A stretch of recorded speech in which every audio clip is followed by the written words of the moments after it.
In episode 2 of Bleach, the Thousand-Year Blood War, we learn how severe this conflict is coming to be, and how this truly is a war on all fronts. We start off with the Arrancar from the last time, Ludas, on the floor in agonizing pain. Despite that, he sits up in fear, all because of the man in front of him. The next scene is the intro, which has a bunch of spoilers, so I would recommend skipping it if you are anime only. This video contains no spoilers of the Thousand-Year Blood War past episode 2. We are then taken to Karakura Town in Ichigo's room, as Ichigo's friends are waiting for his return. Orihime mentions that Ichigo and Uryu have become close, especially considering that they were once former enemies. This is a reoccurring theme in Bleach, especially for this episode, more of which I will mention later on. Ichigo and Uryu always seemed like rivals, and they were both ultra competitive when it came to each other. And so Uryu is kind of embarrassed when Orihime says that. I am sure Ichigo would be embarrassed as well if that was said to him.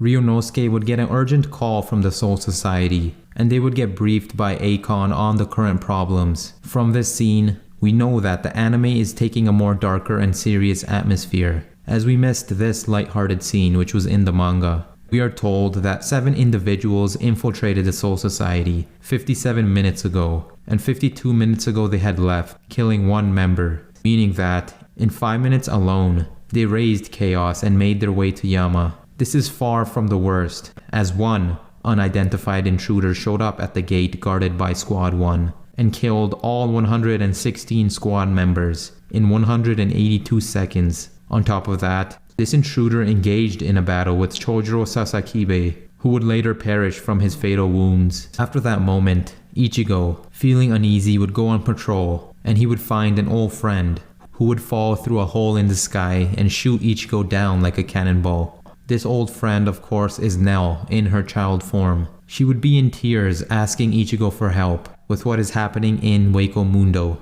The next scene would be with the Wandenreich, and we would see Ludas Freegan, questioned by the man in charge. He would mention how Ludas and the group said in a few days, the human world and the Soul Society will collapse due to the disparity of souls. This means that countless hollows were being eliminated, and this would cause all the worlds to merge, bringing absolute chaos.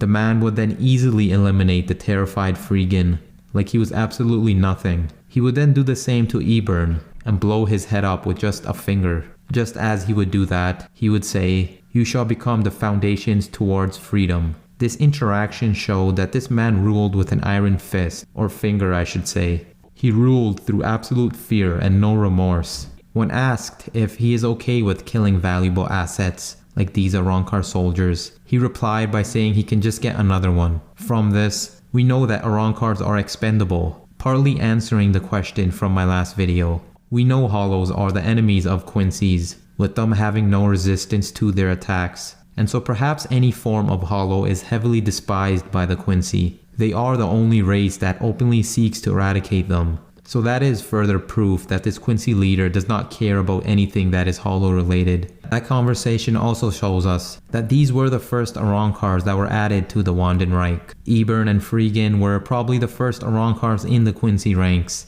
and they were subsequently killed off as a sort of sick trial run on the race. After this interaction, we can conclude that Arrancars are completely disposable, and this is further emphasized by Uryu later on, who mentions that he will not travel to Hueco Mundo because he cannot help hollows or Arrancars, as they are the quincy's enemies. We are then shown Tyr Halibel, who is chained up in a defeated state. The daunting mustache man would then say that he has already taken over Hueco Mundo, and that would explain why Nell traveled to Karakura Town. This episode makes things clear. The building blocks that this man was talking about were the Arrancar that he would imprison and add to his army from Hueco Mundo. The next scene would be the funeral ceremony of the 1st Division Lieutenant, Chojuro Sasakibe. What started off with the beating of drums eventually turned into a silent scene, zooming into the stoic Yama.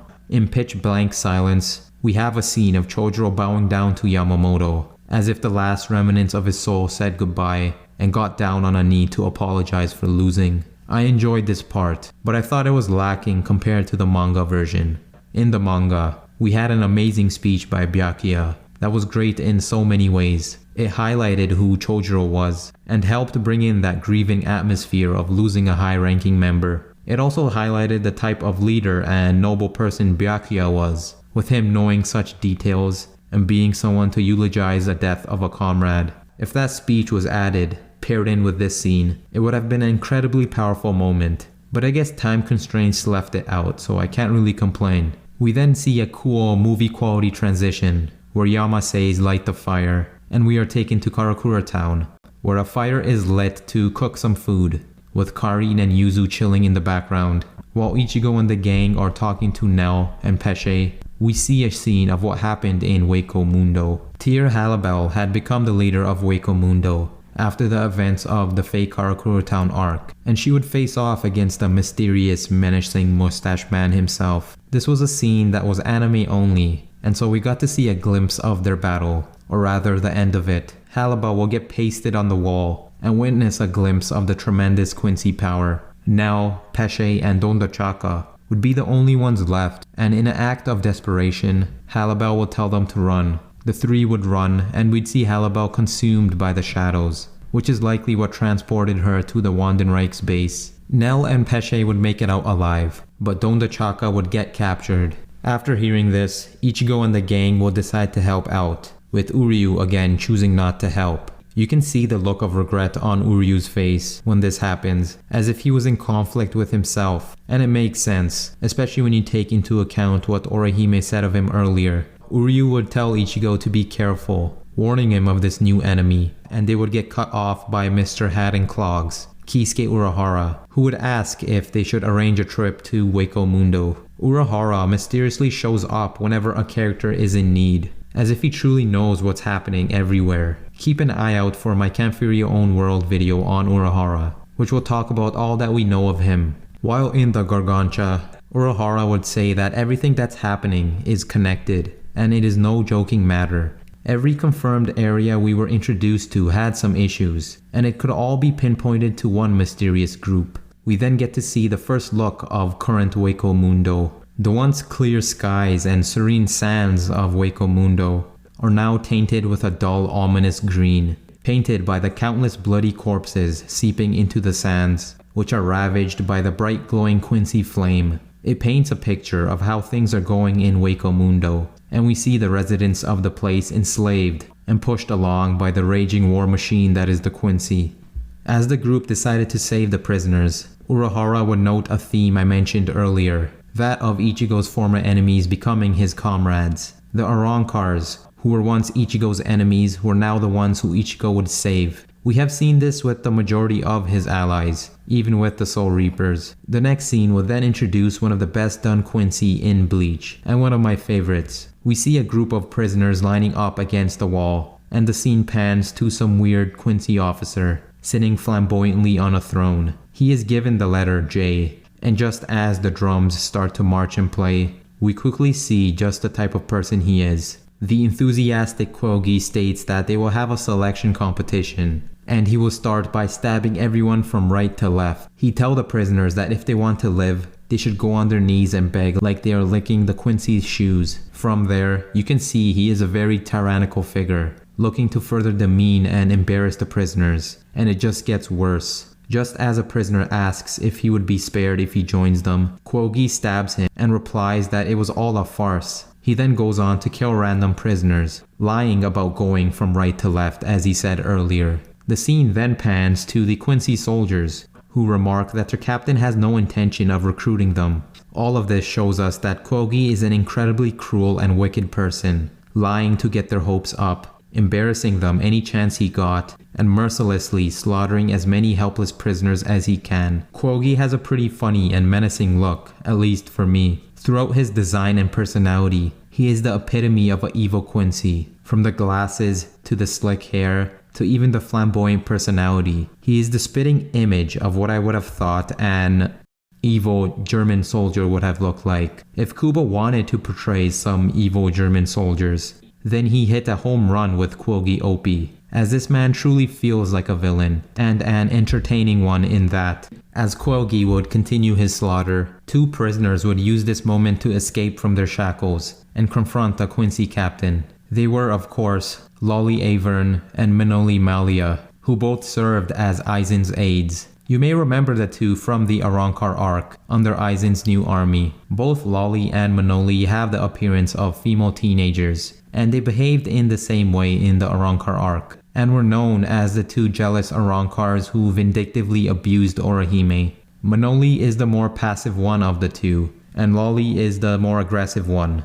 This was seen from Menolly refusing to attack Orihime in the past, and Loly usually being the instigator. Furthermore, in episode 2 of the Thousand Year Blood War, we could hear that one of them was clearly hesitant in escaping, and the other one wasn't, and through that you can easily pinpoint who is who from those dialogues alone. While both were in Aizen's army, they weren't as combat-oriented as most Arrancar were, as we saw them either bullying Orihime or getting bullied by others. We have seen Menolly's Sero against Grimmjow, but we have not seen her resurrection, whereas we have more information on Loly. She was strong enough to make Yami bleed, and we have seen her Zanpakuto as Scolopendra, which is centipede in Spanish. The Japanese name would be Poison Prostitute of 100 Stings, which is both a funny and cool name. Her resurrection command is poison. She has a centipede-like look, which allows her to destroy anything she touches with her poison. As the two would ready up for battle, Quilge would quickly dispatch them in a split second,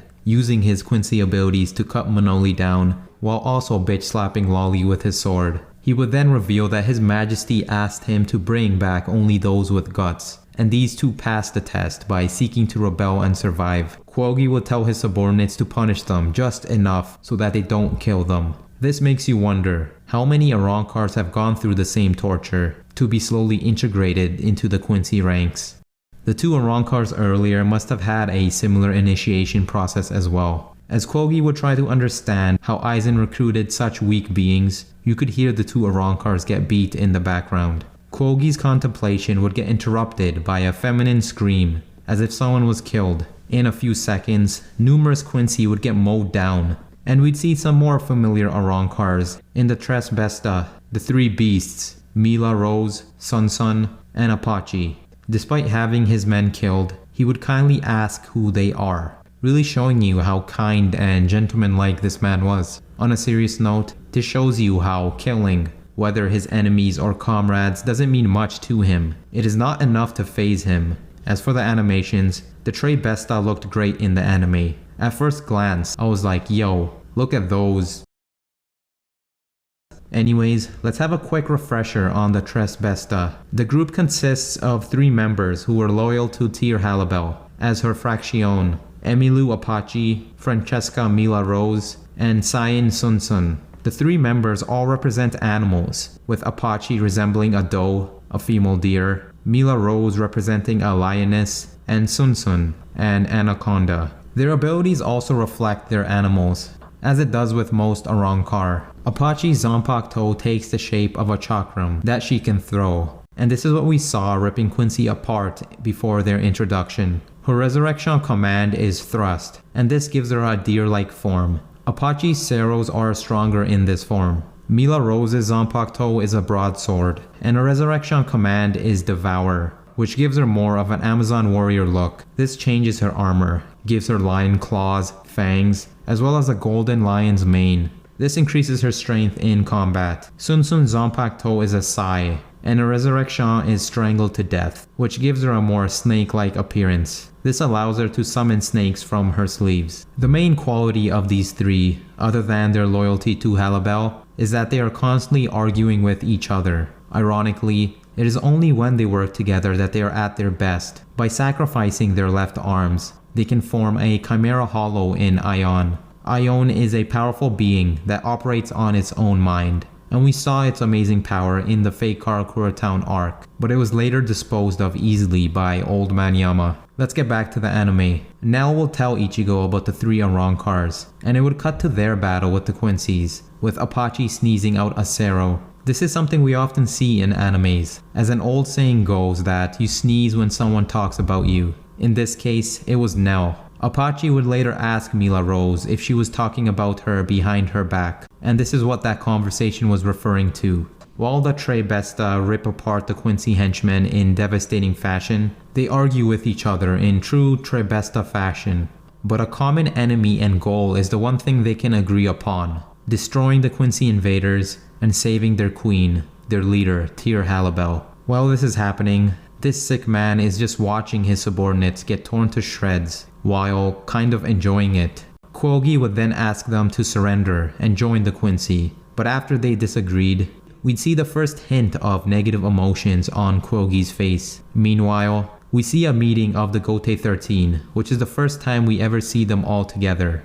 New captains had been reinstated in the former Vizards, Rose, Kensei, and Shinji. Mayuri would officially reveal what I am sure everyone knew, that the Quincy are all behind the problem showing up. Just as he'd say that, we'd see Ichigo arriving to see the 3 ferocious Arrancars defeated by Quilge, who wielded a sick smile. Just like that, we saw Quilge Opie easily dispatch 5 Arrancars. This shows you how powerful this new threat is, as just a few arcs down the line, the Arrancars were a challenge for the Gote 13. That was the end of the episode, and we got to see a new outro, which unlike the intro isn't riddled with spoilers. Let's discuss what we saw. The outro's main focus are Zanpakutos. We see a panning scene of Shikai Zanpakutos of the Gote 13, starting with Soiphones, Shunsuis, Rose, Ukitake, and then Kenpachi's, who has a regular Zanpakuto since he hasn't unlocked Shikai.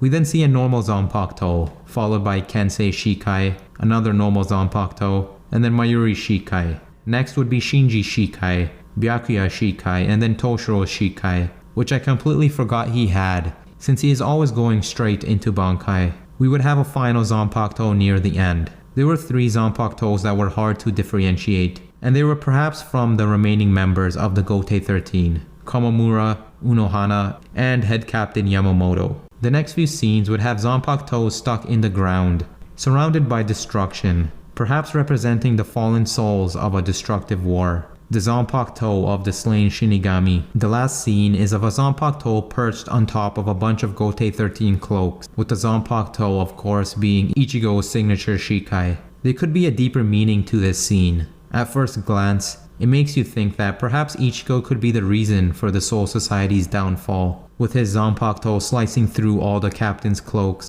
Or perhaps it is to show that from all the captains in the Soul Society, it is Ichigo who is the greatest hope for the Soul Society. To summarize, episode 2 covered 4 chapters of the manga, which aligns to the average I talked about in my previous video. The chapters covered were from chapter 485 to 488. And in general, this was a pretty serious and bloody episode. We saw the introduction of new soundtracks and new anime exclusive scenes. What were your thoughts on episode 2? I'm excited about the next episode, and I'll be making a video next week, so I'll see you all then.